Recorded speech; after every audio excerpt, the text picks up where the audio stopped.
Assalamualaikum dan salam sejahtera. Saya, Eja Syamira binti Muhammad Rauzan ingin melaporkan tentang bagaimana bahan digital semakin mengubah cara kita belajar di Malaysia. Dahulu, pembelajaran hanya bergantung pada buku teks dan paper hitam.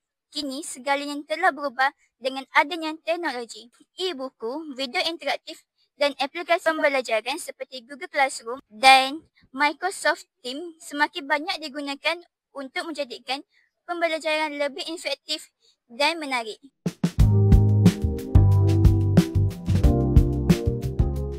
Salah satu kelebihannya, bahan digital membantu pelajar memahami dengan topik lebih mudah. Contohnya, video animasi dan simulasi sains membolehkan pelajar melihat sendiri bagaimana sesuatu konsep berfungsi, bukan sekadar membaca di dalam buku. Lebih menarik, pelajar boleh belajar mengikut kadar sendiri. Jika pelajar tak faham, ia boleh mengulang video itu pada bila-bila masa sahaja. Selain itu, bahan digital juga boleh membantu mengurangkan jurang pendidikan antara pelajar bandar dan pelajar luar bandar. Dengan akses internet, pelajar boleh mengakses maklumat dengan sama untuk memastikan peluang pendidikan lebih adil untuk semua.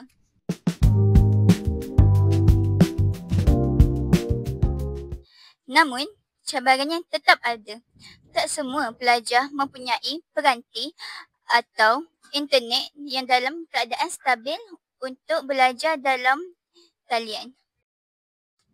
Selain itu, penggunaan teknologi yang berlebihan juga boleh menyebabkan ketagihan skrin dan kurang interaksi dalam sosial.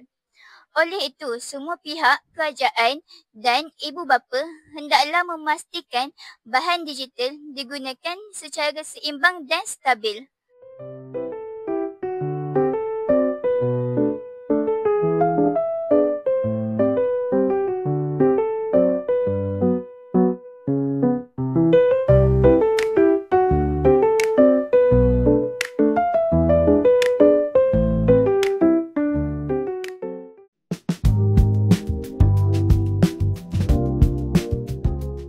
Sebagai perhias bicara akhir, bahan digital telah membawa perubahan besar dalam dunia pendidikan.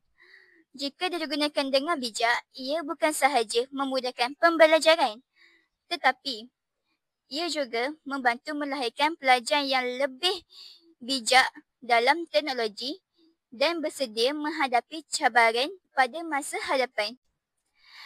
Ilmu digital, cahaya gemilang, mendidik bangsa, membentuk cemerlang.